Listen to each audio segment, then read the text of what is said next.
Good morning, students. Today I am going to continue the chapter Society of Rural Area.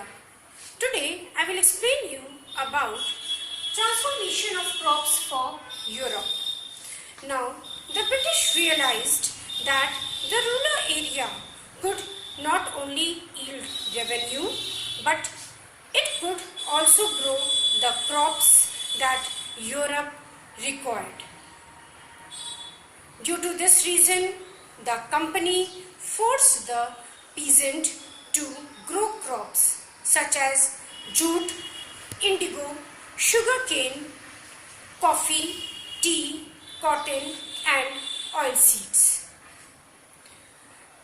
By the late 18th century, these crops were called cash crops. Why they are called cash crops? Because they were sold directly for cash. The British forced the peasants to grow these crops in various parts of India to grow other crops such as jute in Bengal, tea in Assam, sugarcane in Uttar Pradesh, wheat in Punjab, cotton in Maharashtra and Punjab, rice in Madras. It has also forced them to sell them at low rates. These crops were widely used in the British manufacturing industries. This practice resulted in the decline in the production of food grains, which results in a shortage of food supply. Now next, case study of indigo. Indigo is a blue colored dye obtained from indigo plant, which is used to dye cloth, means white cloth. The indigo plant grows mainly in the tropics. Indian indigo was being used by cloth manufacture in Italy, France and Britain to dye cloth by the 13th century. Only small amounts of Indian indigo reached the European market, which makes its price very high.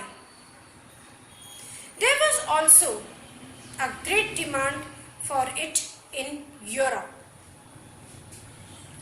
By the end of the 18th century, the demand for Indian indigo grew further because of the industrialization of Britain.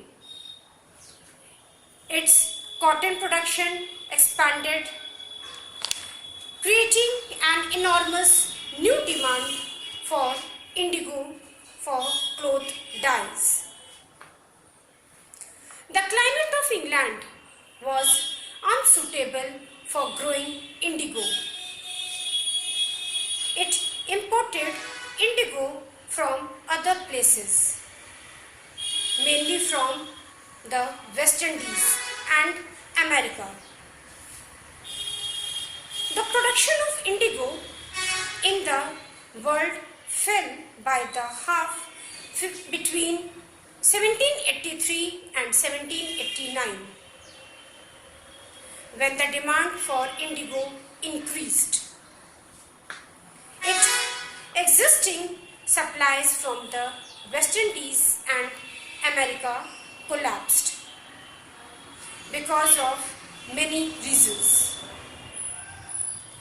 This forced Britain to look for supplies of indigo's dye for new sources to meet their requirement. India was the biggest supplier of indigo in the world at that time. The British turned to India to meet its growing demand for indigo. The company looked for ways to expand the area under indigo cultivation. Indigo cultivation in Bengal expanded rapidly from the last decades of the 18th century. Indigo of Bengal came to dominate the world market. The company now forced farmers in Bengal to grow indigo, and it became a major exporter to England. Commercial agents and officials of the company began investing in indigo production as the indigo trade.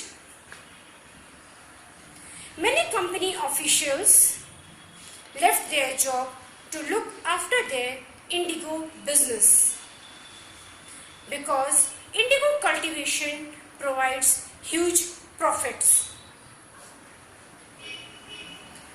There were two systems of indigo cultivation. That is two systems, niche cultivation and VIII system. Now what is niche cultivation?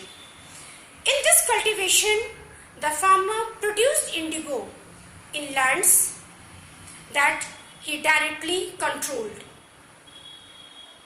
For cultivation, he either bought the land or rented it from other zamindars. He also produced indigo by directly employing hired laborers. Now, what type of problems they face in this niche cultivation? Under this cultivation, the planters found it difficult to expand the area. Indigo could be cultivated only on a fertile lands. Planters attempted to lease the land around the indigo factory to cultivate indigo in plantation. They were also evicted the peasants from the area, which always led to conflicts and tension.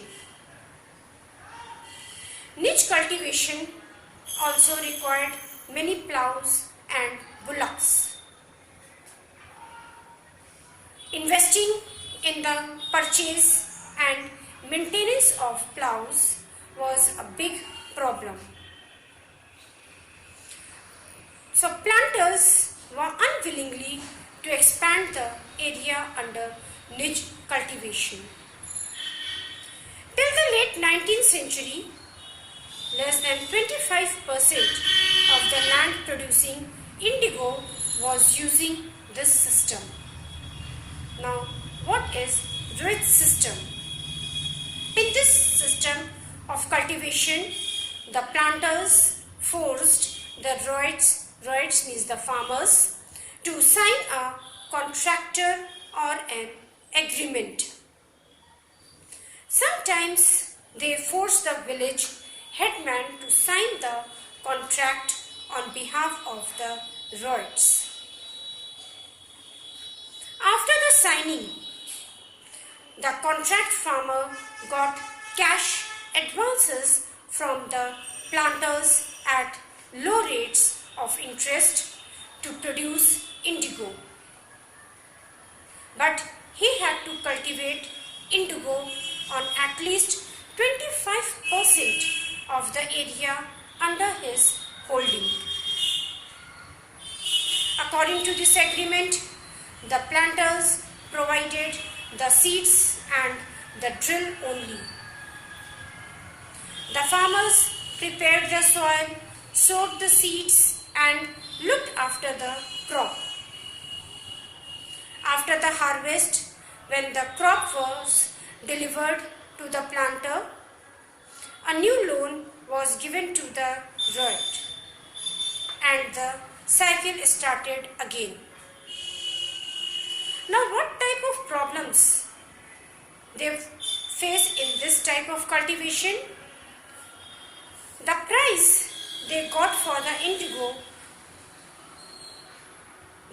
they produce was very low, and it became less and over less time. The planters usually insisted that indigo be cultivated on the best soils in which peasants want to cultivate rice. After an indigo harvest, the land could not be sown with rice because indigo crops had deep roots and it exhausted the fertility of the soil rapidly. Now, how indigo revulsion takes place? The indigo system was intensely cruel with humiliated indigo peasants and led to revolt. Thousands of ryots in Bengal refused to grow indigo on their land in March 1859. After the spread of revolution, ryots refused to pay rents to the planters and attacked indigo factories armed with swords and spears, bows and arrows. Even women turned up to fight in the revolt. The Gomasthas, or the agents of planters who came to collect rent, were beaten up. The peasant also socially boycotted Indian servants who worked for the planters. Local zamindars and village headmen also joined the peasants at some places. The local zamindar went around different villages and advised the ryots to resist the planters. These zamindars were unhappy with the increasing power of the planters and angry at being forced by the planters to give them land on long lease. Now, different consequences of indigo revulsion. Consequences means result. What type of different results came out with this revulsion, indigo revulsion? The British government was particularly worried about the possibility of another popular revulsion after the revolt of 1857. Therefore, after spreading the news of revolt in the Indigo district, the Lieutenant Governor toured the region in the winter of 1859. The magistrate Eden issued a notice in Barsat. According to this, ryot would not be forced to accept indigo contracts. Through this, Eden was trying to control an explosive situation. But his action was read and support for the revulsion. The government brought in the military to protect the planters from assaulted. The government also set up Indigo Commission for inquiring into the system of indigo production. Now you have to write question and answer in your fair copy. What were the problems associated with niche cultivation? What was indigo revulsion? What were its consequences?